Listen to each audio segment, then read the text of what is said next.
Oi, gente, tô estudando aqui e eu até falei um pouquinho disso nos 2 minutos, mas eu queria falar mais esmiuçado aqui e trazer outras revelações a respeito disso para ajudar você a se firmar mais ainda nesse entendimento. Tô linda, né, gente? Tô uma maravilha. Não tem problema não no livro. Diz assim, Colossenses capítulo 1, verso 22 diz assim: Agora, porém, vos reconciliou no corpo da sua carne. Quem? Jesus, né? Nos reconciliou no corpo da sua carne, mediante a sua morte, a morte de Jesus, para apresentar-vos, quem nos apresentar? Jesus, para ele, ao Pai, santos, inculpáveis e irrepreensíveis. Então, Jesus nos reconciliou com Deus pelo corpo da sua carne, para nos apresentar, né, santos, inculpáveis e irrepreensíveis, né? Por meio da morte dele, ele ia nos apresentar, vai nos apresentar santos, inculpáveis e irrepreensíveis. Então você percebe nesse versículo que ele está jogando tudo para ele, ou seja, é para Cristo que ele está jogando essa obra. Jesus nos reconciliou com Deus por meio da sua morte, porque a morte dele nos deu perdão, isso nos colocou com Deus de novo, nos fez justos, né? E ele vai nos apresentar santos, inculpáveis e irrepreensíveis. Então, quando você lê esse versículo, você não pode jogar para os seus ombros essa obra. Não é você que se faz santo, inculpável e irrepreensível, de jeito nenhum. É ele quem faz essa obra em você. Isso é fruto da obra consumada de Cristo, tá? É ele que tira a culpa, é ele que santifica, é ele que nos torna irrepreensíveis. É ele, a obra dele. 23. Se é que permaneceis na fé. Que fé, irmãos? A fé que Deus nos deu. Nós não produzimos fé.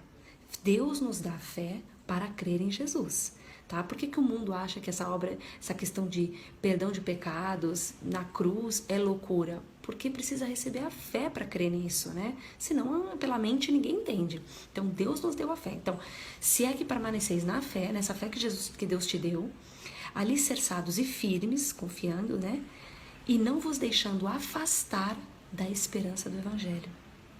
Olha que sério, pessoal. Qual é a esperança do Evangelho? Evangelho significa boa notícia.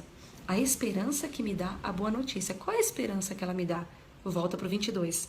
Agora, porém, vos reconciliou no corpo da sua carne. Ele me reconciliou com Deus. Não fui eu que me reconciliei com Deus. Foi Cristo que me reconciliou com Deus.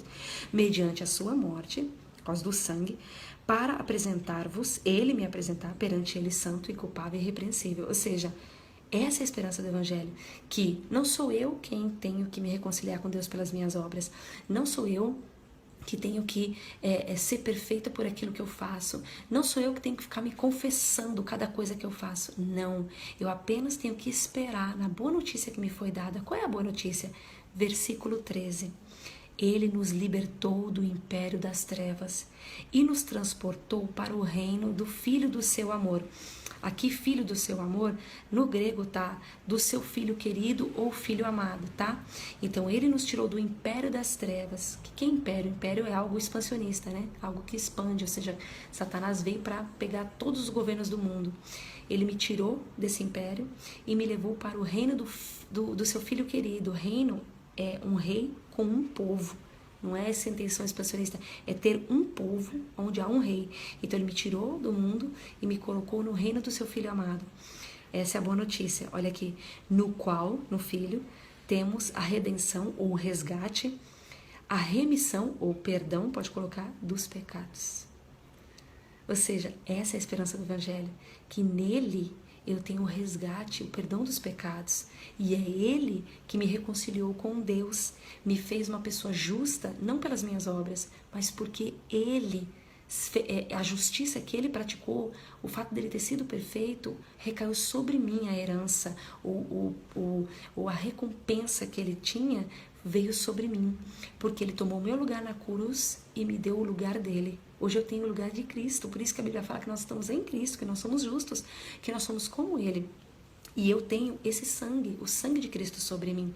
Essa é a esperança do Evangelho. A esperança que o Evangelho dá é que você não precisa se salvar, é que você não precisa ser perfeito para ser salvo, é que você não precisa procurar se reconciliar com Deus a cada falha que você tem. Não, é que você espera na obra de Cristo, foi ela quem te remiu, foi o sangue dele quem te deu um perdão permanente. Até é muito interessante a gente estudar, pessoal, porque no Velho Testamento, o Velho Testamento ele é um pano de fundo para o Novo Testamento, para a obra de Cristo. A gente hoje leu o Velho Testamento encontrando a obra de Cristo. Quando lá no Egito estavam os hebreus como escravo, Deus falou para Moisés que quando o anjo da morte passasse, era necessário que os hebreus passassem sangue de cordeiro nos umbrais da porta.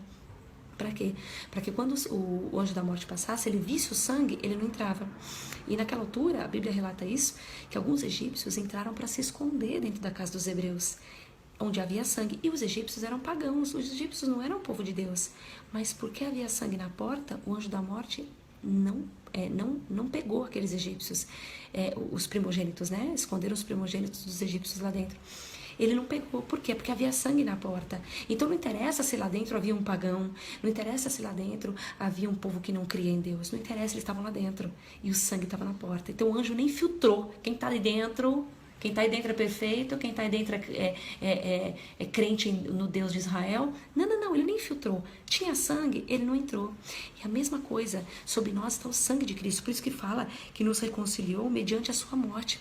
Ou seja, o sangue de Cristo está em mim. Isso me torna justa. Então, quando Deus se relaciona comigo, Ele se relaciona por meio dessa verdade que está em mim, que é o sangue.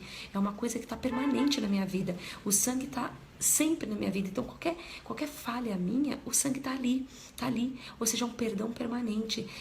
Nada pode agora me te roubar a salvação. Essa é a esperança do evangelho na minha vida. Até eu estava lendo aqui agora, peraí que vai mover a câmera aqui, segunda carta a Timóteo, no verso 2, no capítulo 2, verso 10, olha só: e com todo engano de injustiça, tá falando assim do tempo do anticristo e tal, que perecem porque não acolheram, no grego não receberam, o amor da verdade para serem salvos.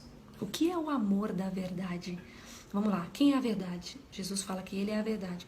Qual é o amor de Jesus? Em João capítulo 15 Jesus fala: ninguém tem maior amor do que esse, do que dar a vida pelos seus amigos. O amor que vem da verdade, o amor que vem de Cristo, é o amor que deu a vida. E a gente também vê em João também, quando a Bíblia fala que Deus amou o mundo de tal maneira que deu o seu Filho. Então, a morte de Cristo, né, o fato dele ter dado a vida dele, isso é amor. Né? Ele deu a vida por nós, Deus deu o Filho dele porque nos amou. Então ele disse aqui que quem não acolheu esse amor, o amor da verdade, não foi salvo. Por quê? Porque a pessoa não entendeu que ela foi salva pelo amor de Deus. O amor de Deus entregou o seu Filho tomou o meu lugar, o sangue dele colocou em mim, foi colocado em mim, de forma que os meus pecados não podem me prejudicar, porque eu fui justificada. Eles não podem me levar para o inferno. Não me dá, isso não quer dizer que eu vou me tornar mais pecadora, pelo contrário, porque a Bíblia diz que Ele vai me apresentar irrepreensível, significa que Ele está fazendo uma obra dentro de mim, percebe? Quando Cristo me comprou, Ele me comprou e colocou em mim dentro o Espírito Santo. Então o Espírito Santo, cada dia que passa, Ele me muda de dentro para fora. E quanto mais eu entendo que eu sou salva pela graça, que eu sou salva porque Deus me amou, que eu fui reconciliada pela esperança que traz o Evangelho, não pelas minhas obras, mais ainda que eu me conscientize dessa obra, mais e mais o Espírito Santo tem liberdade de me transformar.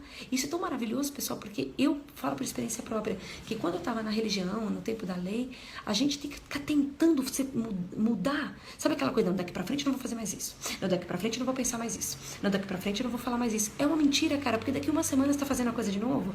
Tipo, você não consegue mudar. E pior que, irmãos, não tem um sujeito que consiga. Não tem. Toda pessoa que dentro da igreja mudou alguma coisa, pode ter certeza que foi obra de Deus. A pessoa não foi pelo esforço dela, foi obra de Deus, foi uma coisa que mudou. Isso é obra de Deus, a transformação da gente, o ser irrepreensível é obra de Deus, não tem nada a ver com a gente, isso não é uma obra minha. O sangue de Cristo veio sobre a minha vida, me deixou perdoada eternamente, eu sou justa eternamente e agora eu vou sendo transformada. Mas se Ele voltar agora, ainda tenho muitas falhas, mas eu vou com Ele voltar, quando Ele vai buscar a igreja, né? Quando Ele vai buscar a igreja, eu vou, não interessa se eu estou perfeita ou não, eu vou. Por quê? Porque o sangue está sobre a minha vida, Ele deu a vida dele por isso. Para quê? Para não confiar em mim. Eu não confio em mim para me salvar, você não pode confiar em você para se salvar. E isso não nos torna mais pecadores, pelo contrário, isso nos torna mais crentes. Quanto mais eu espero em Cristo, mais eu creio nele. Quanto mais eu creio nele, mais uma obra de justiça é feita dentro de mim. Gente, não há nada mais libertador e maravilhoso do que você ser transformado sem o seu esforço. Sabe aquela coisa de ir acontecendo. Não é muito mais gostoso você, ao invés de ficar forçando para não fazer algo, você não querer fazer mais algo? Essa é a obra do Evangelho, gente. A única coisa que você tem que, como ele fala lá, que a gente leu em Colossenses, que eu estou em Tessalonicenses, lá em Colossenses, a única coisa que você tem que fazer é continuar firme na esperança do Evangelho. Não deixa ninguém falar para você, você tem que se salvar, você tem que ser perfeito, você tem que ir a semana toda na igreja, você tem que não sei o quê, você tem que não sei o quê. Não deixa ninguém fazer isso para você, porque você está se afastando da esperança que tem no Evangelho. Que a esperança que tem no Evangelho é justamente não contar com a tua ajuda. Essa é a esperança do Evangelho, ok? Gente, guarda essa palavra no coração e eu tô, assim, muito empenhada a compartilhar tudo que Deus está me dando, porque e tanto eu como assim a minha igreja, né, o pessoal todo é tão feliz, a gente vive tão em paz, tão feliz, desfrutando tanto de Cristo, que eu quero e gostaria que todos que me ouvem recebam a mesma coisa, tá bem? Deus abençoe, um beijinho pra você.